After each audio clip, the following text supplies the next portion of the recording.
So Joe's going to come on here. Joe McVeen is going to come on here in a bit. He's going to talk about how he, hitchhiked across America to discover his purpose, and he's just a badass. Okay, make sure you stay tuned. Before we get to that, though, I'm going to tell you about who's sponsoring this, and it is our company, Burn Up Coaching. We have a 21-day challenge, and if you are an entrepreneur, high achiever, influencer, you feel like you're stuck, you're overwhelmed, you're lost, lacking clarity, or you just know there's more performance in you to grow and become your greatest possible self, the 21-day challenge is here to help you reignite your self-belief, your passion, your clarity, so you succeed like never before. If you're interested and committed and ready to dive in, send me a message, chris@beyourgps.com, or message me on Facebook and let me know you're ready for your 21-day challenge. Okay?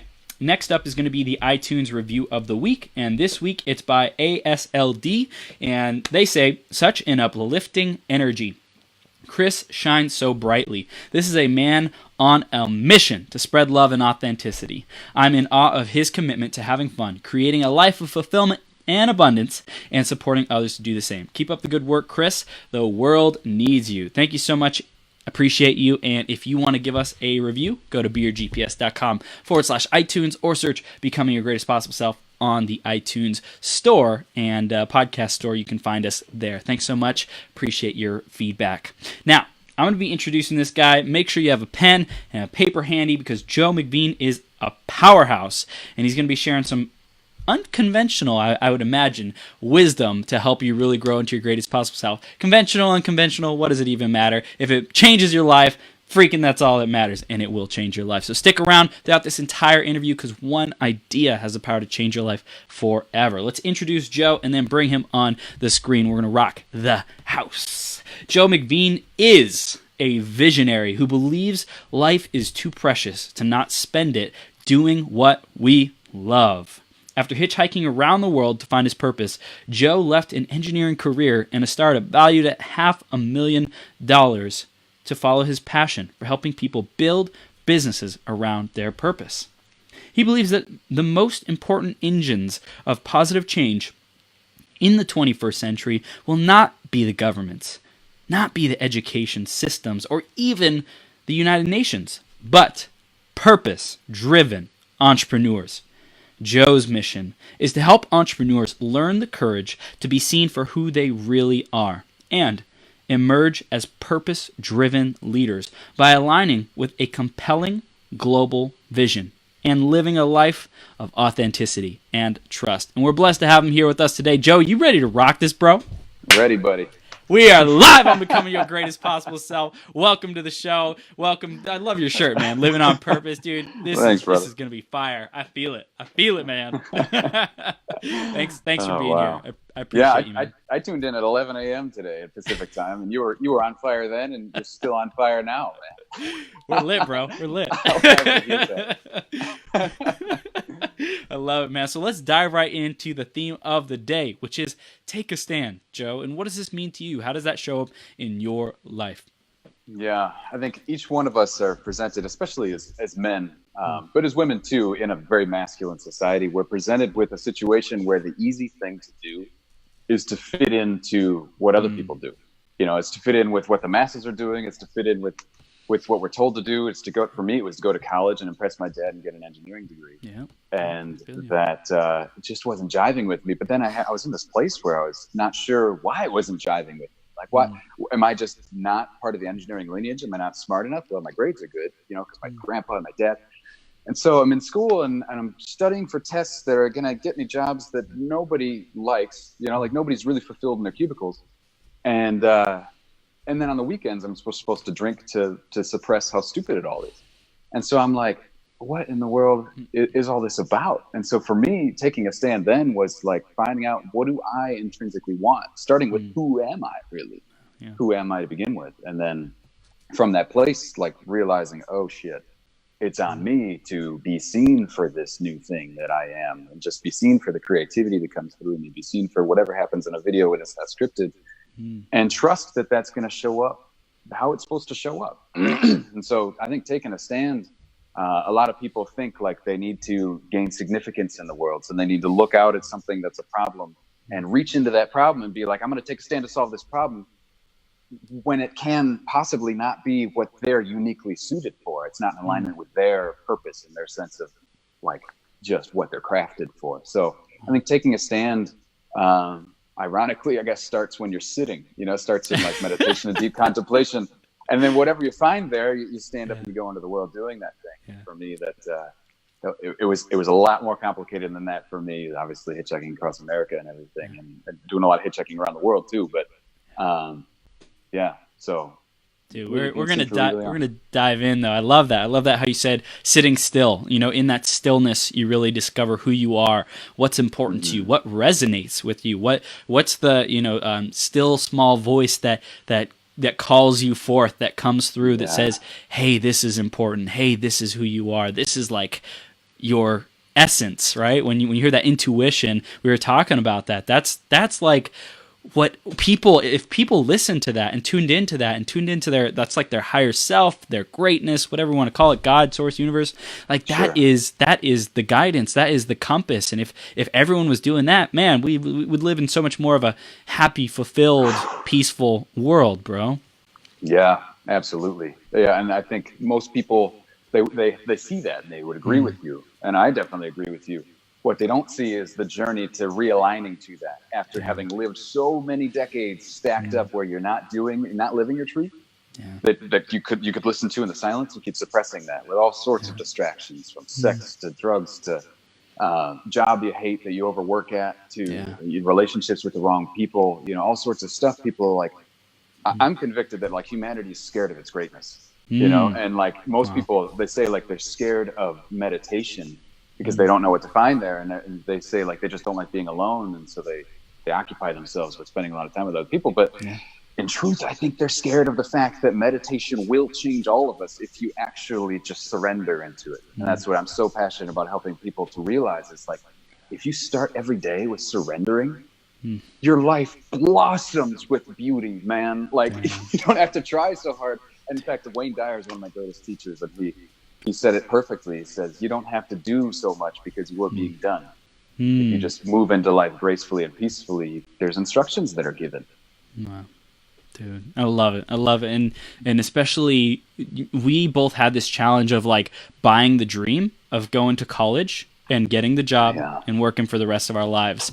And we're also at an era, living in an era where information is shared so quickly, and simply like seeing other people do something different.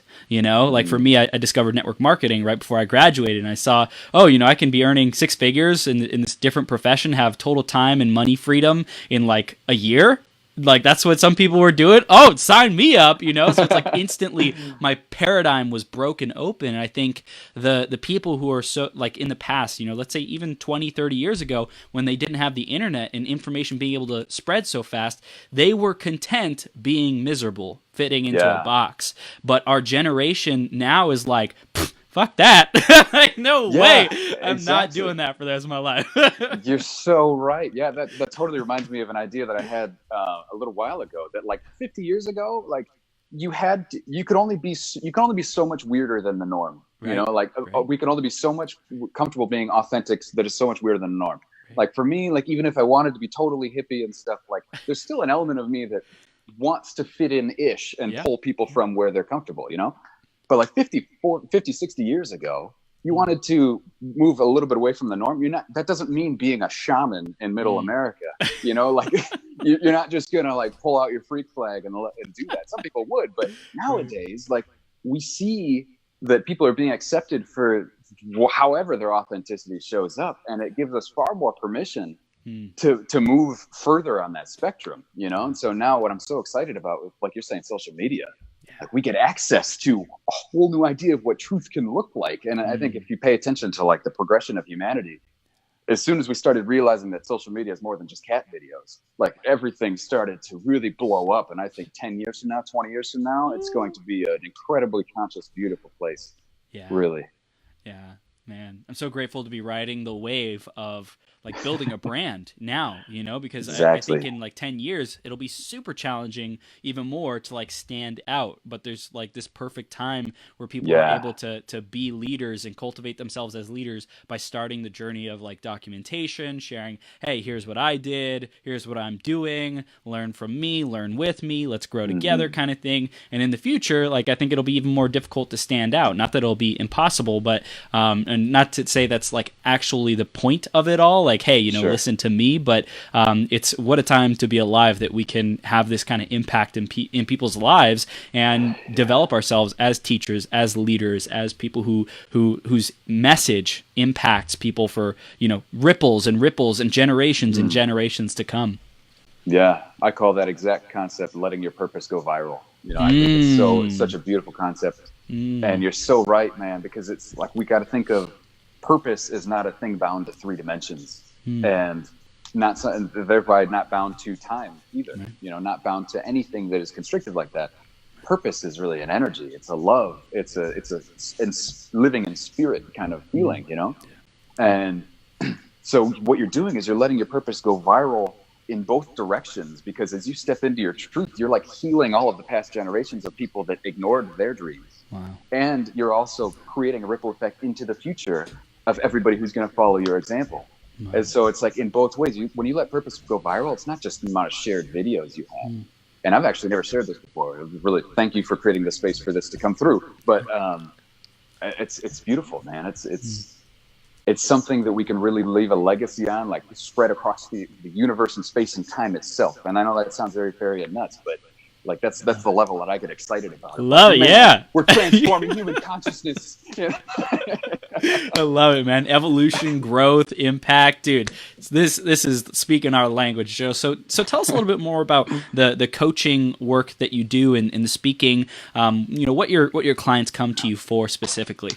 Yeah. So typically folks reach out to me who are entrepreneurs who are on the journey I was on. That Mm. was, and I'm always realigning on this journey too. But basically, after I set aside life as an entrepreneur, I started a company. The company that got valued at $500,000. It was an online internship review platform. And Okay. forgive me, I never answer straight answers. I always tell a story and I get love the it. I answers. love it. It just helps people understand better. But it started the world's first online internship review platform. It was called InternWire, because me and my buddy had a bunch of internship experiences. We hated them all. We didn't realize it was because we were ignoring our truth and trying to fit ourselves into an engineering box. We thought it was just because we needed better guidance on what internships were available. Mm-hmm. So we started an online internship review platform, got some seed funding, got into an tech accelerator program, and all of a sudden we're starting to market and we're starting to look at how much we could make, how much we could sell for, like how do we impress these investors, what are the right words to say, like looking at everybody that we could attract to the website as a data point and shuffling around these data points. We'd live on the whiteboard, we'd be drawing and erasing until 3 a.m. It's like, it's the startup lifestyle. It's what you're supposed to do, right? But my soul was like, wait a minute, this isn't love, this isn't truth, but I'm surrounded by all these people that are supposed to be my mentors and they're millionaires. And so like, I guess I'm supposed to do this and treat people shittily like this. But I realized that it wasn't my heart that was leading that purpose, leading that business, that was leading that movement right there. It wasn't actually a movement. It was just a for-profit enterprise.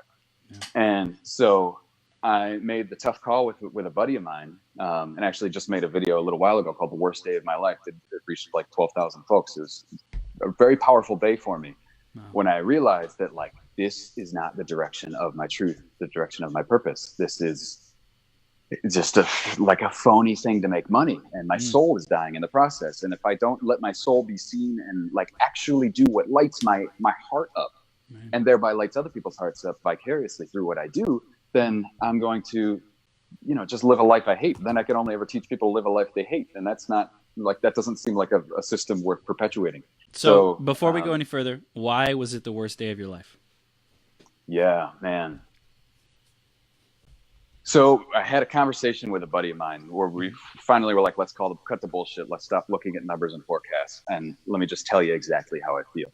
He's my best buddy since second grade. So it was easier to have this heartfelt conversation. And I was like, man, I did not come onto this earth to help interns get better positions when they would rather be out drinking beer on the weekends. Like I came into this earth to release human potential you know, and How I did really you don't know feel that? like How did you know that though? Well, this was after I hitchhiked. Oh, So, okay. the hitchhiking journey. We'll get to that. We'll get there. But yeah, I'm here to release human potential, man, and I just really feel like this isn't for me. And the amazing thing about authenticity is that when you're in this place and you're like, fuck, I don't know how this is going to be received, and I'm scared, you know, like the fear of being authentic. Then he was able to voice his same truth. He'd be like, dude, I have this job on the table from IBM that I'm turning down because of this like passion project that we're on here. And I feel like that will take me to the stratosphere as far as the direction I really want to do, which is get into the space industry.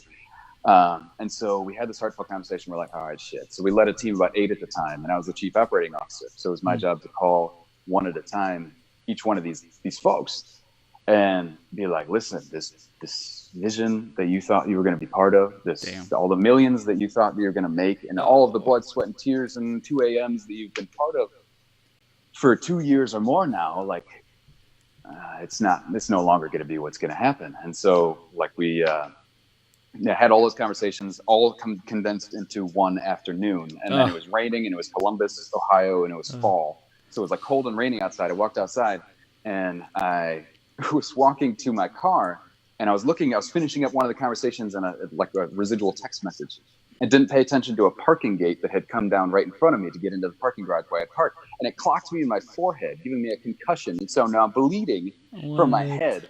I drive home holding a Chipotle napkin on my forehead. And I'm concussed and bleeding, driving through the rain. I have no more business or direction in life. And I get home, and my girlfriend dumps me. I'm like, are you kidding me? What? It was looking back, it was laughable how it all happened. And so for a while there, man, I was just lost. And this is what I'm talking about when people live decades of their life ignoring truth.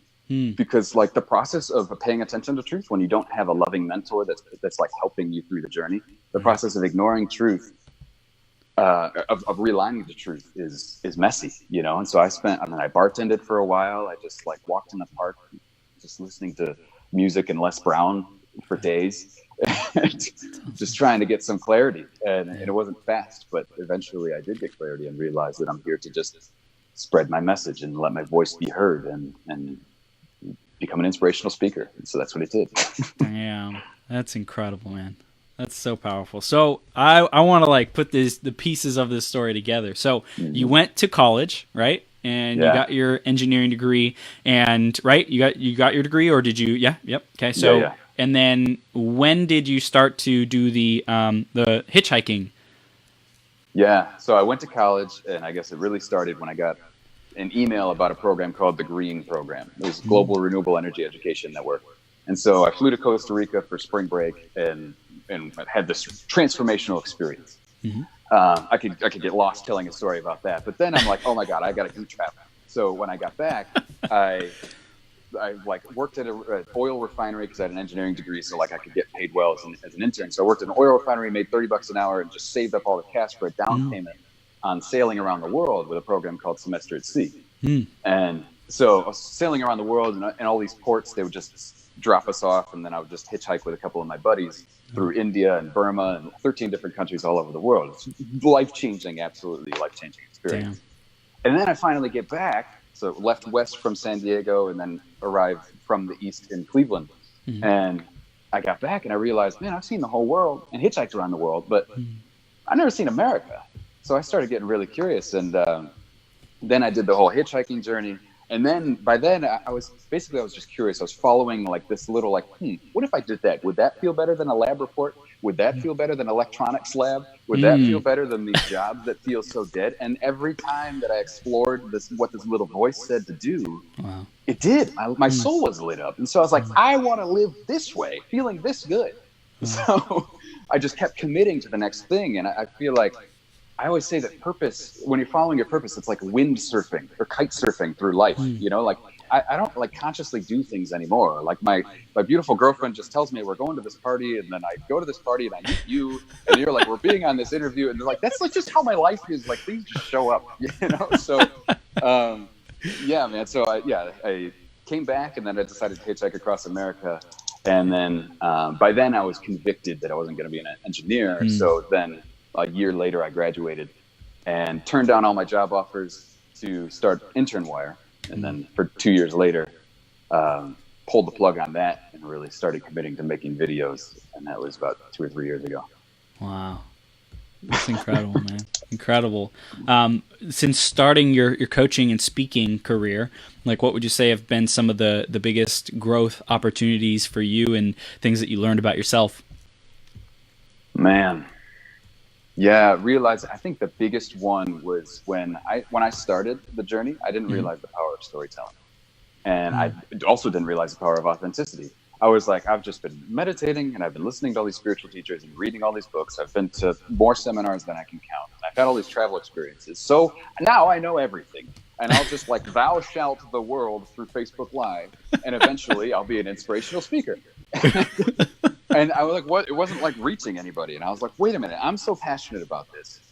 Why? And like, I know I'm right about like what made me happy. Yeah. Why is nobody listening? And eventually it dawned on me that I wasn't telling my story, that I wasn't like being vulnerable about the shit that I still don't know, which is plenty, because there's far more that we don't know than we ever know. And so I was really being phony and pretending that I had it all together. And I realized that this has been a pattern through my whole life as an engineer, like, ooh, I've got it all put together, you know, like, so I'm going to impress everybody because I'm going to have this good, solid career, you know? And then like moving into that, like, no, it's not engineering that doesn't make me happy. That engineering doesn't make me happy. So entrepreneurship will make me happy. I'm going to do this thing where it looks like I've got a good, solid business, you know, and like, everything's put together. And we've got a profit model and we've got investors that love us and blah, blah, blah, blah. And then I realized that like that also didn't make me happy. And so, but because it wasn't me, it wasn't authentic to truly me, you know? And so I realized after maybe 4 months of making a video a day that the reason, and this came through in a meditation, the reason that I wasn't really reaching folks or feeling fulfilled, something was just off, was because I wasn't admitting the things that I don't know and wasn't telling the story of how I got to know the things that I do know. And I think that's the critical piece that's missing for most people is a fear of telling their story and pulling back the curtain and being like, listen, I'm not fucking perfect. Like, I don't know everything, but here's what I do know. And if this is valuable to you, then I know it'll change your life, you know? And so I do my very best, and sometimes I fall into ego, but I do my very best to stay in that place of like, with my clients even, you know, like I don't have a specific system I work with them on. I just show up, like I meditate and I show up and I'm entirely present and I share all of my life experience with them and give them pointers that they haven't paid attention to. And what that ends up doing is helping entrepreneurs really bring purpose into their work, business leaders too, purpose into their work in a way that inspires themselves and their team and their audiences and their clients to also do the same, because I feel like what the world needs far more than any strategy or technology or anything is purpose, you know, just connection to who we really are, you know. And the most that I can help people to walk the journey of that and have the courage to tell their story and be seen for who they really are is what really makes me happy. But yeah, to answer your question would be, man, the moment that I realized that I was being a phony teacher, you know, not being humble. You know, that was the biggest breakthrough for me. That's powerful, man. How does purpose show up in your life? Like, how do you teach people purpose? Yeah, that's tricky. In fact, I see a lot of people also being passionate about this, and not that I have it all figured out, but a lot of people are passionate about this and try, as practitioners, try to help, or coaches or speakers even, try to help people to get clear on the path of purpose. And what they end up doing is the same thing, like thou shalt, like do this, then do this, then do this. You know, but as humans, there's a natural part of us. I just made a video about this yesterday, actually. There's a natural part of us that wants to be like, screw you, I'm going to do it my way, you know? And I think that's like a very important part of us that we need to honor, because that's the part of us that's going to be the engine of growth on the self-directed path. That's intrinsic motivation trying to speak. And so if we try to fight against that, then people are going to inherently, you know, be in friction to us. And this creates a lot of like disharmony and pain in our relationships and in our careers and everything. But instead, if you just love and accept people for where they're at, and then come to them and tell a vulnerable, authentic story and let them draw whatever conclusion from it that they're going to draw. Naturally, it's human nature to listen to your actions and not your words, you know? Right. So really moving from a vibration of actually loving yourself. And I know I'm covering a lot of different topics, but they all piece together. But moving from a vibration of actually loving yourself and letting that come through in the words that you speak and everything you do. And like vicariously, people just feel your energy. People have told me so many times, like, Joe, I just love your freaking videos. I don't even know what you're saying, but when I watch you, I just feel, and like, that's how you know that you're in this place of purpose, because it's like, it's like, there's no script. There shouldn't be a script, because like as cavemen in caves, when we were like figuring out our purpose, then like there was no script. As human beings, there's like trees don't have scripts, like we're just nature, And I think the more that we come back to that like natural harmony sort of essence, the more vicariously purpose spreads, and the purpose ends up going viral like that. I love this. I love it. I think people's challenge is when they're first getting started on their journey, they're not sure how to channel it effectively, right? And they have self-criticism, self-limiting beliefs, self-doubt, all these things come up. Plus, there's like, psychological things that we can do to reach people, like formats of a speech or a talk that makes it digestible and makes it the most valuable and has it be applicable in people's lives so they can go execute on it. If we make it, bite-sized, here's the action step, go do it, call to action. There's like, it's a dance between just channeling and being pure consciousness and also what have I learned about how human beings and this world operates logically so that it makes the biggest impact. And I think that oftentimes people get stuck on the logic side of like making sure they do it right, and that's when they box themselves, and it's either that side or too far to the other side, and they're just like, people are just spewing and not being coherent in a way that, like, oftentimes I feel like people share their vulnerabilities and their pain and their suffering in that just channeling way, and they think that they're just like unloading on people, and that's supposed to be inspiring and authentic to share all my pain and my problems, and it's like, well, sometimes. It depends who you're really talking to, because there's a percentage of the population that's ignoring that pain, and to them just seeing it expressed is liberating because it gives them permission to express it. And then there's people who have already expressed it and they're aware of it, and now they're looking to move past it, and like share their story. And for them, like, because everybody's in a spectrum of their journey, and maybe it's not even a spectrum, maybe it's more of just a soup, but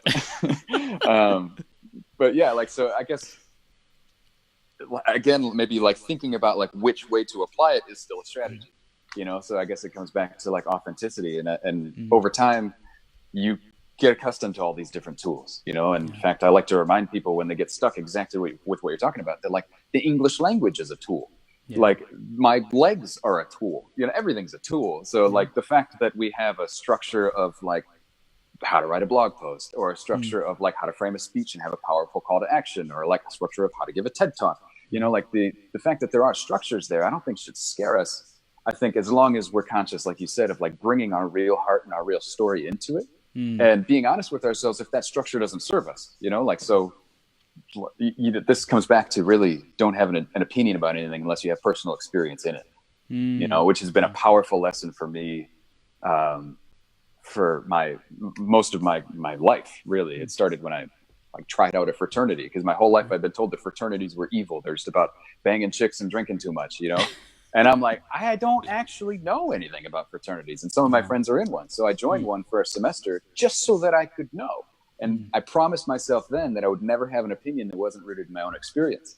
So then I started hearing people say, like, if you hitchhike, you'll die. If you travel outside of America, you'll get kidnapped. And I'm like, fuck it, let me try it and see if it's real. It turns out the world is a very loving, beautiful place. And, wow. What are some other like stigmas that you think is going on in the world that people have opinions of that they aren't actually experienced with? Oh God, everything. Literally everything. Man, like every single personal brand on the face of the earth, like if you look at any one of their Facebook ads, you'll see so many hecklers that just make heckling. They heckle for a living, that doesn't pay. But like, it's just hilarious to me. Like if you scroll through like somebody who's like marketing a new book, like good for them. They had the courage to be seen for like something that they felt was a contribution to humanity. They went through the work of sitting in a coffee shop for 2 weeks and cranking that shit out. They found a publisher. They did all this stuff. and then they like had the courage to like let that be seen in the world and put a ton of money behind it in Facebook ads. And now they're sending it out, and like then people who have no experience doing any of that. So clearly, because they're heckling it, if they had, they would never heckle it. They would just be like, "Good for you, dude. I don't care what." Yeah, you say, I acknowledge the work that takes. Exactly, yeah. And so, like these people, like you click on their profiles, you'll see almost every time that they, like, just they're bitching about everything. Like, so in fact, when I was landscaping years ago, somebody said something that always stuck with me. It said, "Some people aren't happy unless they're pissed off." And so that's what these people are. Like, just like being pissed off is what keeps them going. Damn. And that's okay. But besides, it's not always that nefarious and that like sad. Right. But I think with the biggest example, I think, is with travel and with the perception of what life is outside of us, outside of the borders of America. Because for me, man, traveling and getting outside of my hometown in Cleveland, Ohio, which was such a bubble, getting outside of that and seeing that like a smile means the same thing in every language, and that every human just wants love. And that the universe is responding to you through other people in form of like how you're showing up. Like the universe is just a mirror, you know? So like, there's no such thing as luck. There's just like, I'm showing up shittily, you know, or bad luck, I should say. But yeah, man, I think people have a perception of life that is negative because they don't have the courage to really try it on first. If that makes sense. Yeah, definitely. So tell us more about making our purpose go viral, because I think that's something that a lot of people want to activate and have it be contagious. You know, people are like, I have a freaking message. I know what I love. I know what I stand for. Why isn't it catching on with the world? Where do they start? Where do those people start? I think it really starts with a vision, you know, and it's shitty. It sucks for people that are looking for immediate results. I know it would have sucked for me years ago to hear that too. But everything you do, check this out. Last year, at the beginning of this year, I looked back over last year, and I looked at everything I did and realized that the things that actually moved the needle, like attracted Kelly into my life, who's like the love of my life, and the things that like really elevated my business, and the things that turned into like life-changing book ideas, you know, and like all of the things that really mattered enabled me to find a home here in San Diego. Like all of these things that really moved the needle were inspired action taken from silence after having set a vision of what I decided my life was going to be. And so I think most people get stuck in thinking that they have to find themselves or find their purpose or find where they belong or find their lover or whatever, and forgetting that life is not about, there's few things that I'm convicting on, but this is one of them. Life is not about finding yourself. It's not about finding your purpose. It's about creating yourself and creating with your purpose. And so like really starting with that vision of like, what do I consciously decide from this moment of peace, this moment of bliss? I recommend an hour of silent meditation in the morning to really like start to pull away the mud from your mind. And in this moment of silent clarity, what is it, if I could create anything? It's one of my favorite questions to ask people. If you could create anything in the world and just sit and paint at the canvas of your life, what would you create? And so when I created that out, I created a 33-point list of my ideal woman, of which Kelly is 32 and a half.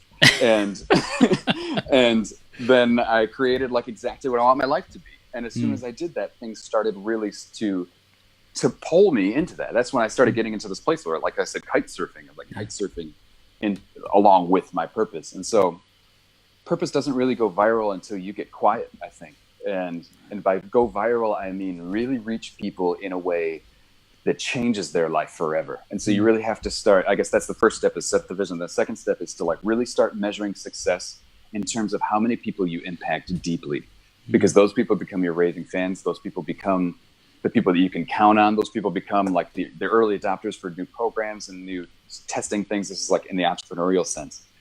And like, those are the people that end up reaching out to you. If they don't immediately, they end up reaching out to you a year later. Like, dude, I've been watching your videos forever.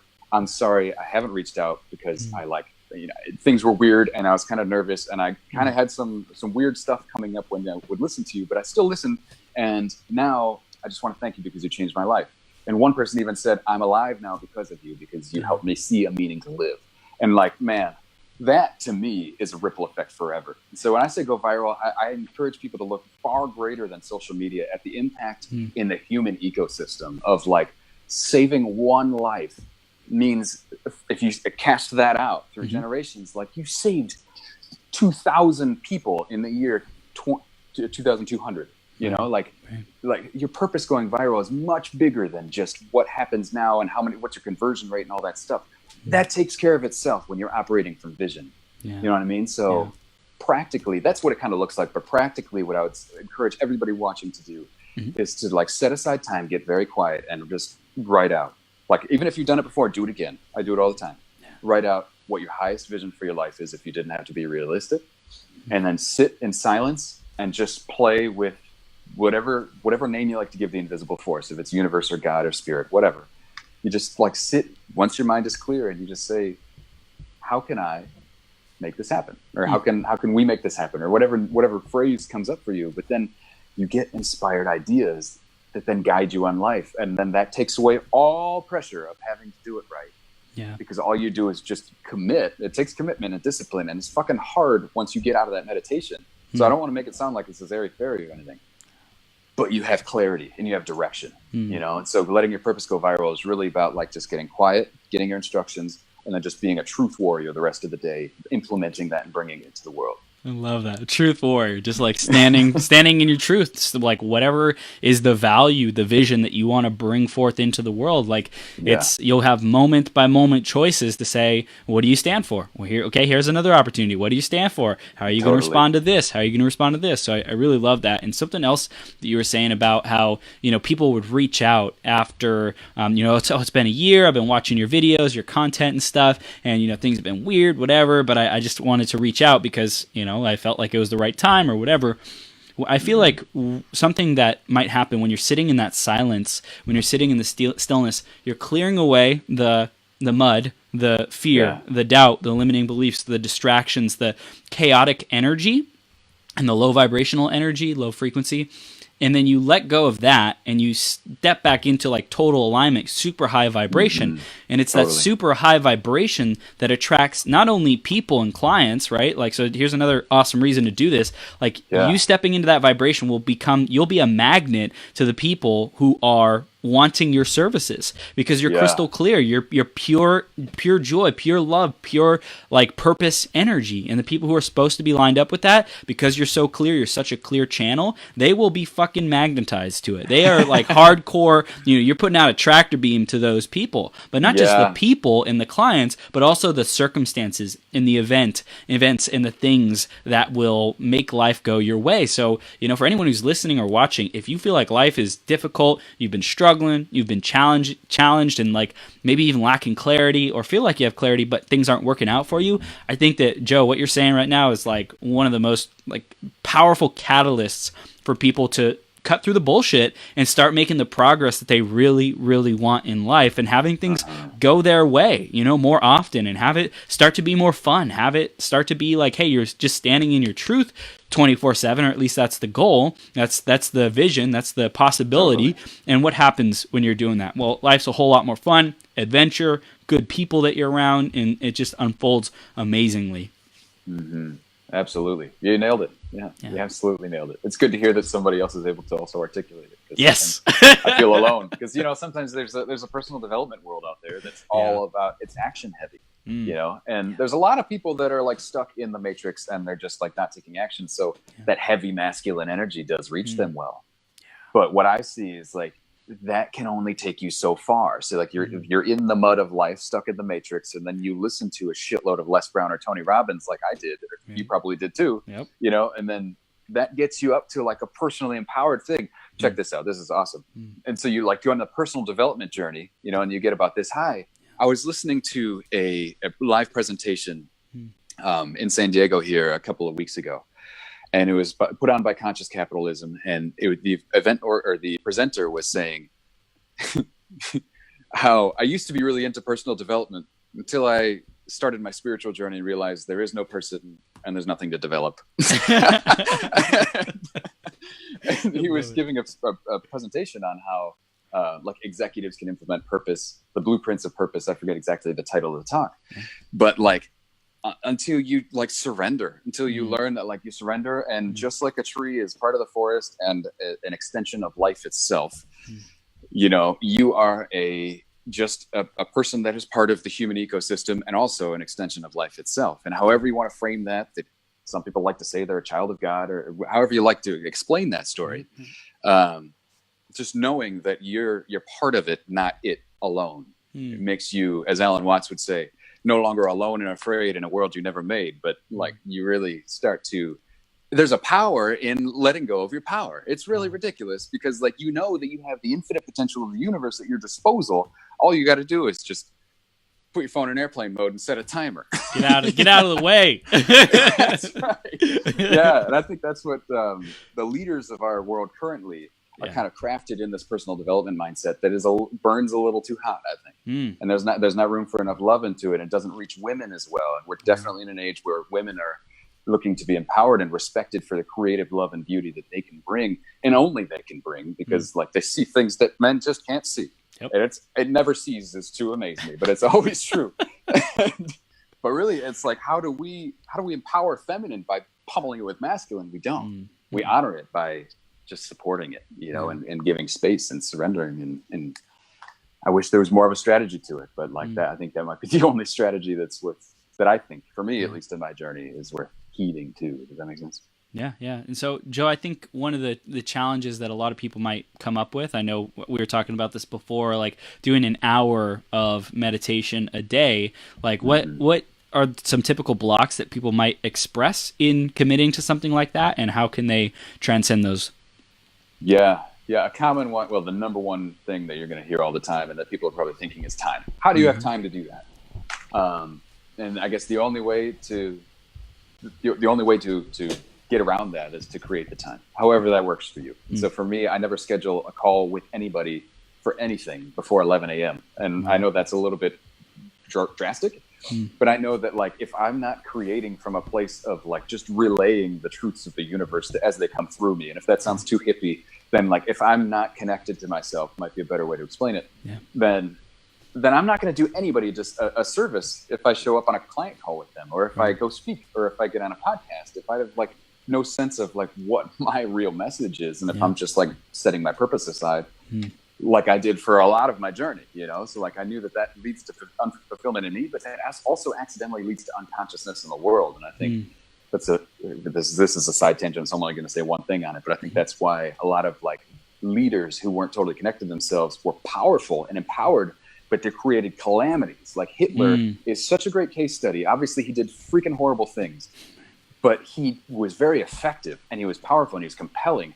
But the difference was he wasn't connected to the place in him that couldn't even conceive of killing a thing, And so because of that, like obviously it was really easy for him to kill things because he had a limited, an exclusive, I should say, vision, not a global vision, and like a limited view on his role in the universe. And so trying to be something and defend Germany, he did a bunch of evil things. But anyways, so you asked me a question about why people meditate, and I told you about Hitler. I love this. I love this because you said 11 a.m. My girlfriend said the same exact thing. She's like, I don't want to do anything before 11 a.m. I want space. I want me time, because if I showing up and I'm like rushing to get things done in the morning, I will not show up powerfully. I will not show up in my greatest resourcefulness and purpose. And I think that's brilliant, man. It's super powerful. Yeah, I did it. Like how that showed up in me was because when I was starting, I was so broke that I had no idea how to pay the bills. I was like going to get evicted, and I was like terrified. So honestly, it was half escape mechanism, but also like half like, I need this high vibration. Otherwise, I'm not going to do things that are valuable. And if I don't do things that are valuable, I'm not going to reach people in an important way. And therefore, like, I'm going to get kicked out into the winter of Ohio, So like, it's weird how I did this. I loved my way out of the corner is what I call it, which I actually learned when I was hitchhiking. And if we have time, we can get into that. Yeah. But it's been a fundamental tenet for me that I think more people should understand, is that instead of fearfully fighting your way out of the corner, you can joyfully love your way out of the corner and realize that life is only giving you challenges as an opportunity to evolve more of your like authentic joy and more of your like acceptance for other people and your creative magic to other people. And so there's like a whole like uncharted territory of human potential that we don't pay attention to, because we think human potential is just like high energy, set a goal, kill the goal, kill everything that gets in our way, you know, and like that, don't get me wrong, that's 50% of the equation. And as an entrepreneur, like you need that. Right. But at the same time, like there's a yin to the yang, you know what I mean? And that's why I wear the yin yang all the time too, to remember balance. That's awesome, man. I love it. I love it. So, you know, loving your way out of the corner, I heard that too. And that's something that I think a lot of people think they have to overcome and beat their challenges, beat their obstacles to a pulp.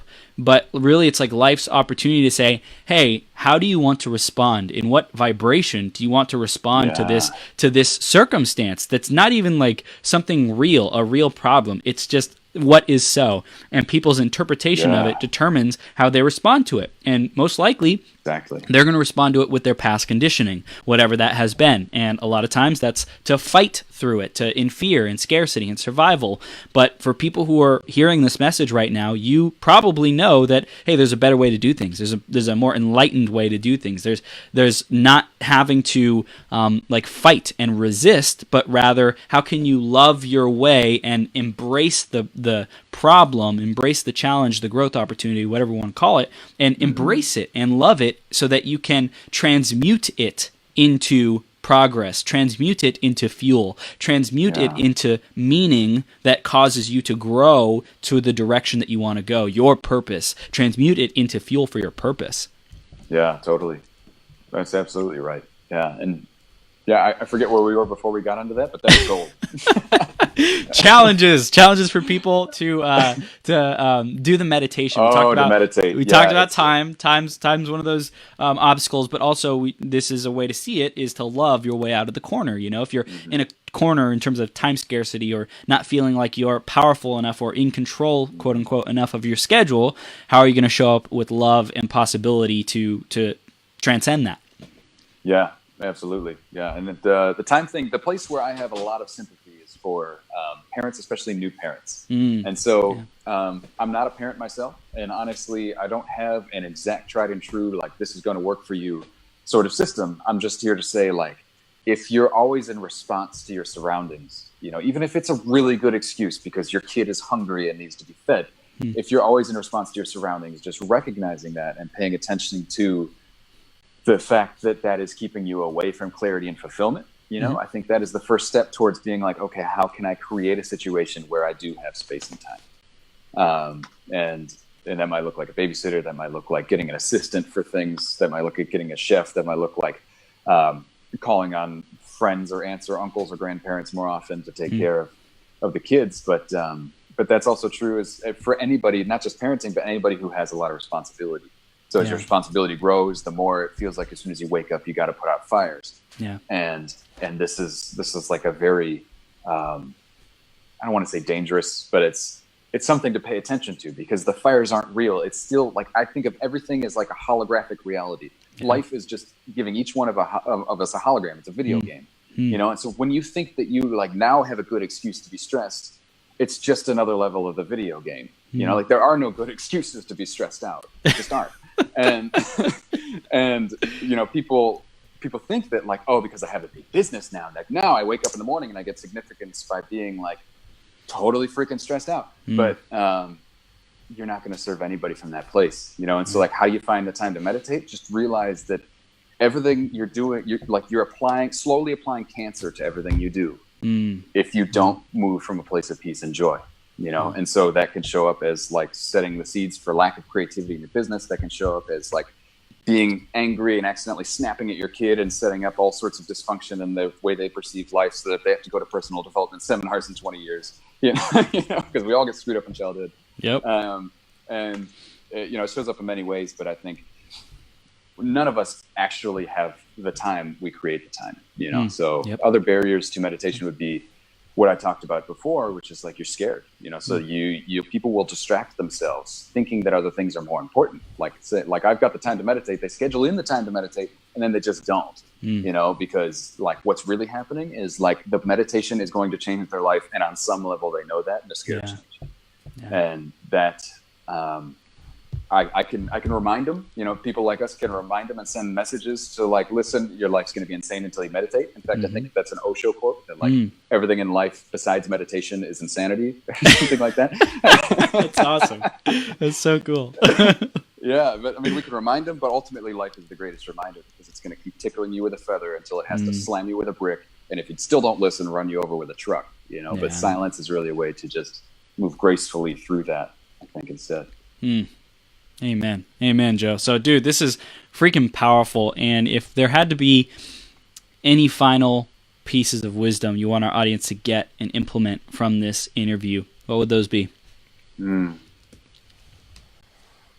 I would say wherever you are in life and whatever your vision is for where you're headed, currently, there's always room to just to see what happens, to sit and create space for silence, and just from that place of peace and creativity and stillness and joy, create your vision for your life. You might be surprised by what you actually want, that is different from what you think you want right now. And if you're always working towards things you think you want, eventually life will remind you that you don't actually want that because your soul isn't in it. Your soul only does what you really want.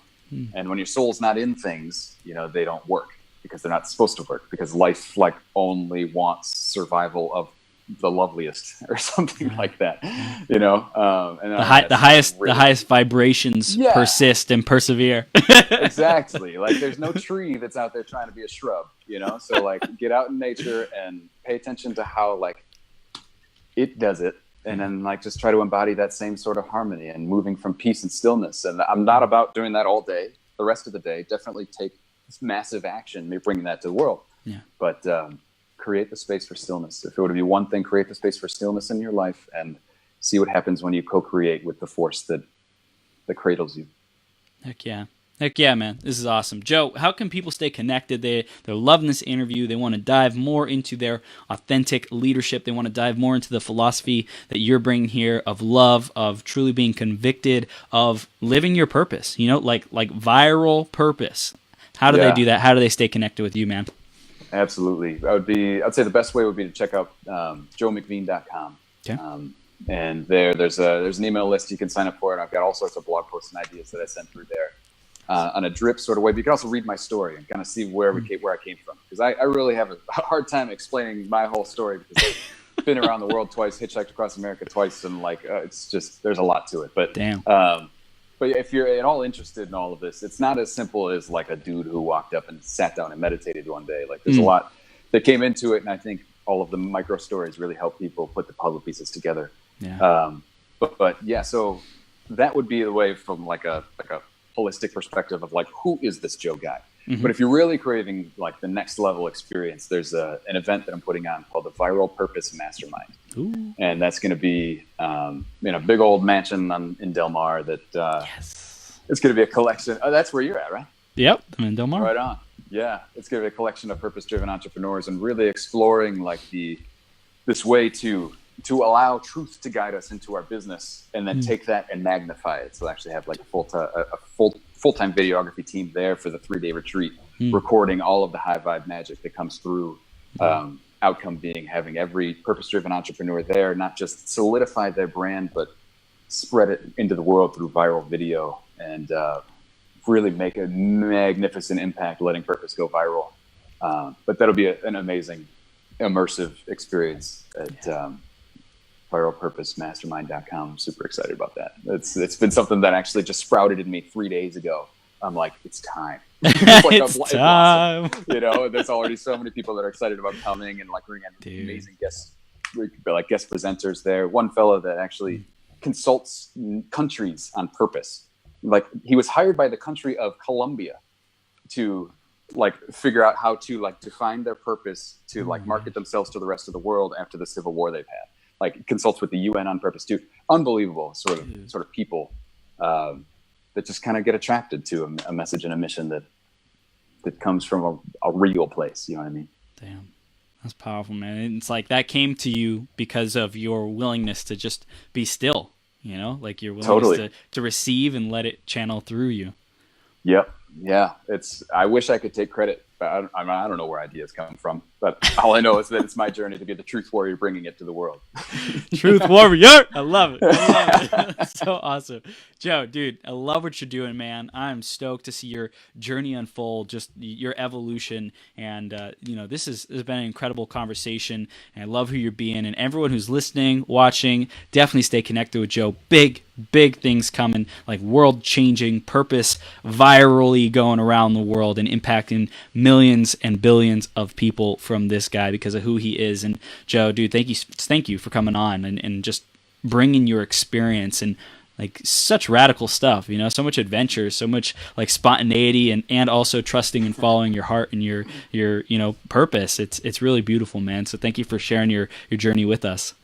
Thank you so much for having the space, brother. I appreciate you. You're a blessing, man. You really are. Thank you, Joe. I tell you, I'm gonna give you a big freaking hug next time I see you, man. A big hug, a big old hug. I appreciate you, man. I love you. Have the best day ever, and thanks so much for coming on. You too, brother. Love you too. Take care, buddy. See you soon. Bye-bye.